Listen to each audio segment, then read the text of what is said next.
வணக்கம் மக்களே, மீண்டும் ஒரு பதிவு. இந்த பதில் நம்ம பார்க்க போகிறது பாப்பி ஸ்மார்ட் கம்பெனிக்கு என்ன ஆச்சு.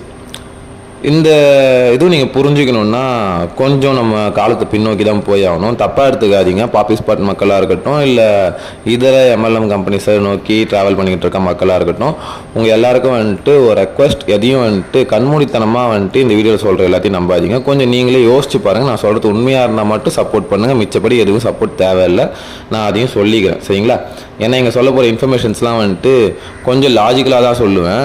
உங்களுக்கே புரியும். கன்ஃபார்மாக வந்து முழுசாக கேட்டிங்கன்னா புரியும். முழுசாக கேட்காம தயவுசெய்து கமெண்ட் பண்ணாதீங்க, நான் ரெக்வஸ்ட்டாக கேட்டுக்கிறேன். ஏன்னா ஃபர்ஸ்ட் ஆஃப் ஆல் வந்துட்டு இந்த நிறைய நிறுவனங்கள் இருக்குது.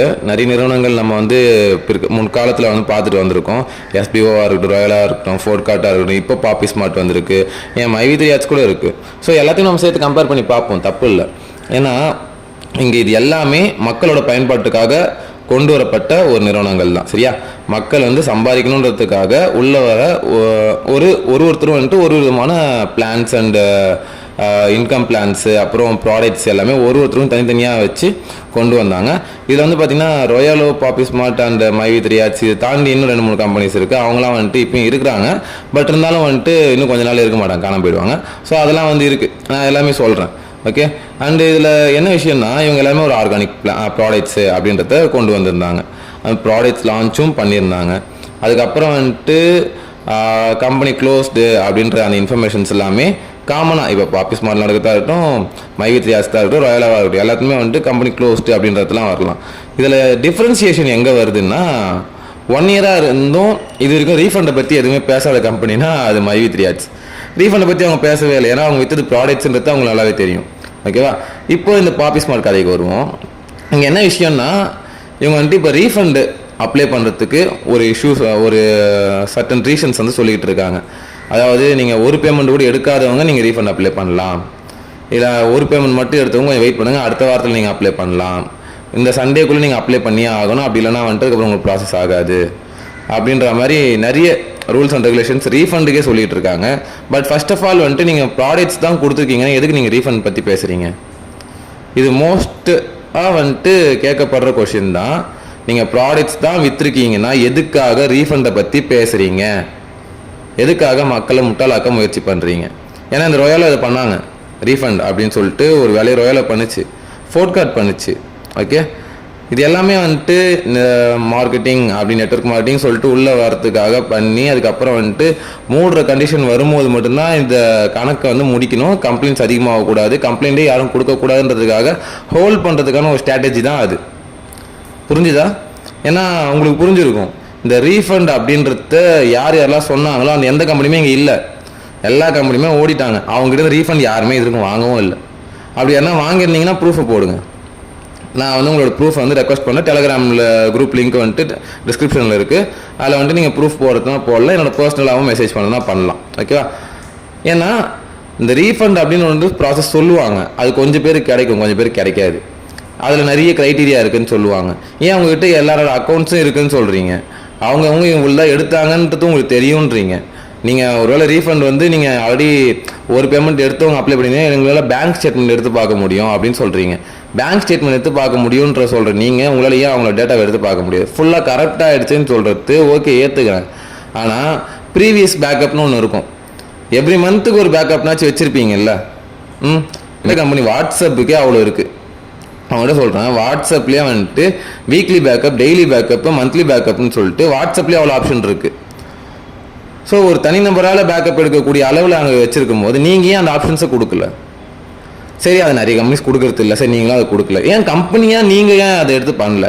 நீங்கள் எதுக்காக அடுத்தவங்களோட பேக்கப்பை எடுத்து வைக்கல? முதல்ல உங்களை நம்பி உள்ள மெம்பர்ஸ் வராங்கன்னா ஒரு கரெக்ட் பண்ணுற அளவுக்கான சீப்பான ஒரு சாஃப்ட்வேர் நீங்கள் யூஸ் பண்ணிகிட்டு இருக்கீங்களா? அவ்வளோ ஒர்த் இல்லாத ஃபயர்வால் சிஸ்டம் நீங்கள் வச்சுருக்கீங்களா? இங்கே சேஃப்டின்றது மக்களோட டேட்டாஸ்க்கு எவ்வளோ இம்பார்ட்டன்ஸ் நீங்கள் கொடுத்துருக்கீங்க? உங்களோட ஆப் இருக்கா, இல்லை வெப்சைட்டில் தான் ரன் பண்ணிட்டு இருக்கீங்களா? எனக்கு இந்த கம்பெனி பற்றி ரொம்ப பெரிய அளவு டீட்டெயில் தெரியாது, ஆனால் இங்கே இருப்பாங்களா மாட்டாங்களான்றத ஓரளவுக்கு ஈஸியாக சொல்லிடலாம், ஓகேவா? ஏன்னா ஒன்ஸ் சர்வர் க்ளோஸ் ஆனதுக்கு அப்புறம் இப்போது நம்ம மையத்தோட இஷ்யூஸ் நம்ம போட்டிருந்தோம். இதில் வந்து பார்த்திங்கன்னா 1 இயராக இந்த இஷ்யூ போய்கிட்டு இருக்கு. லாஸ்ட்டாக டொமைன் வாங்கியிருந்தாங்க, அந்த டொமைனுக்கு இது வரைக்குமே வந்து ஜூன் மாதம் வரைக்கும் இருக்குது. இப்போ வரைக்கும் அந்த ஆப் உள்ளே போக முடியுது. ஜஸ்ட் உங்களால் உள்ளே போயிட்டு ஒர்க் பண்ண முடியல, ஆனால் பார்க்க முடியுது. ஓல்டு யூசர் யாரெல்லாம் அன்இன்ஸ்டால் பண்ணலையோ அவங்களால யூஸ் பண்ண முடியுது, பார்க்க முடியுது. ஆனால் இங்கே அதை கூட பண்ண முடியல. இதுதான் கம்ப்ளைண்ட். ஓகே, இதுதான் பேசிக்கான கம்ப்ளைண்ட். பட் அந்த கம்ப்ளைண்ட் ரெக்டிஃபை பண்ணுறதை விட்டுட்டு இவங்க என்ன பண்ணுறாங்கன்னா இப்போ ரீஃபண்டுன்னு ப்ராசஸ் பண்ணுறாங்க. அதுவும் அந்த ஆடியோ இப்போ நான் நேற்று போட்டிருந்ததோ இல்லை இன்னைக்கு போட்டிருந்ததோ அது தெரில, உங்களுக்கு எனக்கே தெரில, ஏன்னா இந்த ஆடியோ போகணும்னு எனக்கு தெரியல. ஸோ அதனால் இவங்க வந்துட்டு அதில் பேசின அந்த வார்த்தைகளை கொஞ்சம் நோட் பண்ணி பாருங்கள். எழுதி வச்சு படிக்கிற மாதிரி இருக்குது. ஒரு எமோஷன் இல்லை, ஒரு ஃபீலிங் இல்லை அந்த பேசின இதுவில். அதோட வந்துட்டு வருத்தப்பட்டு பேசுகிற மாதிரி இருக்குது. நம்பிக்கையோடு பேசுகிறவங்க எப்படி பேசுவான்? அந்த நம்பிக்கை அங்கே தெரியவே இல்லை எனக்கு கொஞ்சம் கூட. இப்போ நான் ஏன் இது இன்னும் கையில் எடுத்து நான் பேசுகிறேன்னா, எனக்கு அங்கே அவங்க பேசுகிற வார்த்தையில் நம்பிக்கையே வரல கொஞ்சம் கூட. அந்த குரூப் இன்னும் ப்ரைவேட்டில் தான் இருக்குது. ஒரு வேளை இது பப்ளிக் கம்பெனின்னு சொல்கிறீங்கன்னா, பப்ளிக் பேசுறதுக்கு எந்த இடத்துல உரிமை கொடுத்துருக்கீங்களோ அந்த இடத்துல கொஸ்டின் கேட்பாங்கல்ல. அந்த கொஸ்டின்ஸ் உங்களுக்கு பர்சனலாக வரக்கூடாதுன்னு சொல்லிட்டு இப்போ வாட்ஸ்அப் நம்பர்லாம் கொடுத்து அது கால் பண்ணுவாங்கன்னா மெசேஜ் மட்டும் பண்ணுங்கன்னு சொல்லி போட்டிருக்கீங்க. ஓகே, ஆனால் அந்த மெசேஜஸ்க்கு நீங்கள் ப்ராப்பராக ரிப்ளை கொடுக்குறீங்களா? அது யாரோட வாட்ஸ்அப் நம்பர்? ஏன்னா அது கம்பெனியோட அஃபிஷியலாக இருந்ததுன்னா கம்பெனி சைட்லேருந்து உங்களுக்கு ரெஸ்பான்ஸ் வரணும்ல. ஸோ அது வரல. இது மாதிரி நிறைய காம்ப்ளிகேஷன்ஸ் இங்கே இருக்குது. இதில் இப்போ ஃபஸ்ட் ஆஃப் ஆல் கேட்குற விஷயம் என்னென்னா, 2 வருஷத்துக்கு முன்னாடி மூடிட்டு போன ரொயாலாவுக்கும் இந்த கம்பெனிக்கும் என்ன சிமிலாரிட்டி? சேம் ரீஃபண்ட் தான். ரீஃபண்டுன்னு சொல்லி 6 மாதம் இழுப்பாங்க, 3 மாதத்துலேருந்து 6 மாதம் இழுப்பாங்க. அதுக்கப்புறம் ஒரு சிலருக்கு கிடைக்கும், ஒரு சிலருக்கு கிடைக்காது. ஏன் நிறைய பேருக்கு ரொயாலாவில் கொடுக்கவே இல்லை. இன்னும் சொல்ல போனால் சுருட்டிட்டு ஓடுறது தான் அவங்களோட முதல் டார்கெட்டாக இருக்குது. இங்கே இவங்க சுருட்டிட்டு ஓட தான் பார்க்குறாங்க, நான் சொல்லலை. பாருங்க, முற்காலத்தில் நான் பார்த்த எல்லா கம்பெனிஸும் இந்த மாதிரி தான் இருந்திருக்கு. ஆனால் ஒரு வருஷமாக கேஸில் இருக்க இங்கே இந்த கம்பெனி வந்துட்டு அந்த மாதிரி இல்லையே. இவங்க ரீஃபண்டை பற்றி இது வரைக்கும் பேசவே இல்லை MyV3ன்றது. ஸோ அது எனக்கு ப்ளஸ்ஸாக தெரியுது. ஏன்னா அவங்க திரும்ப நான் வருவேன்னு சொல்கிறாங்க. நான் பண்ணது பிஸ்னஸ், நான் இங்கே ப்ராடக்ட்ஸை சேல் பண்ணியிருக்கேன். அதுக்கு நான் ஏன் ரீஃபண்ட் தரணுன்ற மைண்ட் செட்டில் தான் அவங்க இன்னமும் இருக்காங்க. நான் உங்களுக்கு இன்கம் தரேன்னு சொன்னால் அந்த இன்கம்மை கொடுக்க முடியும். கம்பெனி ரன் ஆனால் நான் உங்களுக்கு அந்த இன்கம்மை கொடுப்பேன். ஆனால் ரீஃபண்டுன்றது இங்கே எங்கேயுமே பேசலை. 1 இயராக போய்கிட்டு இருக்கு பிரச்சனை. 3 நாளைக்கு முன்னாடி ஆரம்பிச்சு 4வது நாள் இன்னைக்கு ரீஃபண்டுன்னு பேசுகிறீங்க. 3 நாளைக்கு முன்னாடி சர்வர் இஷ்யூ ஆச்சாமா, 4வது நாள் இன்னைக்கு ரீஃபண்டுன்னு பேசுகிறீங்க. இதுக்கு என்ன அர்த்தம்? திரும்ப வந்துடுவீங்கன்னு அர்த்தமா? நான் ஓப்பனாகவே கேட்குறேன். நம்பிக்கை இருந்ததுன்னா என்ன பண்ண? நீங்கள் விற்றது பொருள் தானே, அந்த பொருளுக்கு மார்க்கெட் வேல்யூ இருக்குல்ல. நீங்கள் கலெக்ட் பண்ண அமௌண்ட்டுக்கு பொருளை கொடுத்துட்டீங்களா கரெக்டாக? அப்படி கொடுத்துருந்தா ஏன் ரீஃபண்டை பற்றி திரும்ப பேசுகிறீங்க? இதுதான் கொஷின். இந்த கொஷினுக்கு தான் எனக்கு பதில் தேவை. பாப்பி ஸ்மார்ட்டில் இங்கே MyV3லேருந்து நான் ஏன் MyV3 கம்பேர் பண்ணுறேன்னு நீங்கள் கேட்டிங்கன்னா, MyV3லேருந்து பல பேர் உங்கள் கம்பெனி உள்ள வந்து ஜாயின் பண்ணியிருக்காங்க. இன்க்ளூடிங் பெரிய பெரிய ஆளுங்க. சம்பாரிச்சும் இருப்பாங்க, உங்களதுலேயும் சம்பாரிச்சிருப்பாங்க, இங்கேயும் சம்பாரிச்சிருப்பாங்க. ஆனால் இங்கேருந்து அங்கே வந்தாங்கல்ல, வரும்போது ஒரு மொத்த டீமையும் கூப்பிட்டு வந்தாங்கல்ல. இப்போ அவங்களெலாம் என்ன பதில்? அரசனை நம்பி புருஷனை கை விட்ட கதை. புருஷனை கை விட்டாங்க. இப்போது அரசன், நீங்கள் அரசனே இல்லை எனக்கு தெரிஞ்ச வரைக்கும் இந்த ரவுண்டில். ஏன்னா 1 இயர் மட்டும்தான் இருந்திருக்கத்தான் நீங்கள் சொல்கிறீங்க. நானும் அந்த எல்லாத்தையும் விசாரித்தேன், பார்த்தேன். 1 இயர் தான் இருந்திருக்கு. அப்படி 1 இயர் மட்டுமே இருந்த ஒரு கம்பெனி எப்படி அடுத்த வருஷம் டொமைன் அப்கிரேட் பண்ணாமல் இருக்கீங்க? நீங்கள் டொமைன் அப்கிரேட் பண்ணியிருந்தாலும் அந்த சர்வர் வந்து அங்கே ரன்னில் இருக்கணும். ஓகே, சர்வர் பேக்கப் ஏன் இல்லை? இது பேசிக்.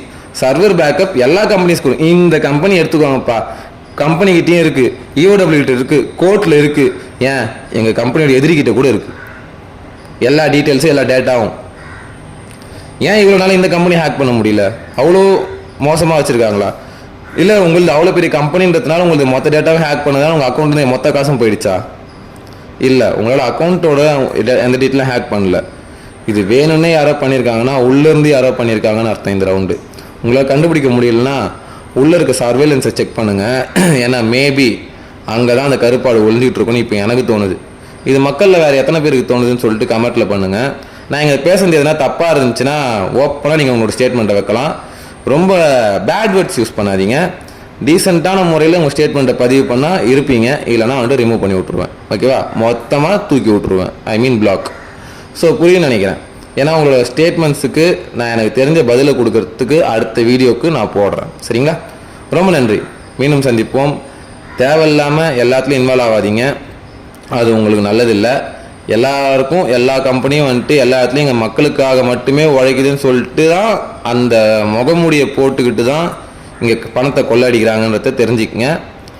இதுக்கு லீகல் ஆக்ஷன்ஸ் எதனா எடுக்கிற மாதிரி வருமா அப்படின்றதும், இதுக்கு நீங்கள் என்னென்ன பண்ண வேண்டி இருக்குன்றதும் வருங்காலத்தில் நான் சொல்கிறேன். அதெல்லாம் ஃபாலோ பண்ணீங்க அப்படின்ற பட்சத்தில் இந்த கம்பெனி எங்கேயும் ஓடாமல் பார்த்துக்கலாம் அட்லீஸ்ட். சரிங்களா? ஸோ நன்றி மக்களே. ஒரு சமூக ஆர்வலராக என்னால் இவ்வளோ தான் பண்ண முடியும். மீண்டும் சந்திப்போம்.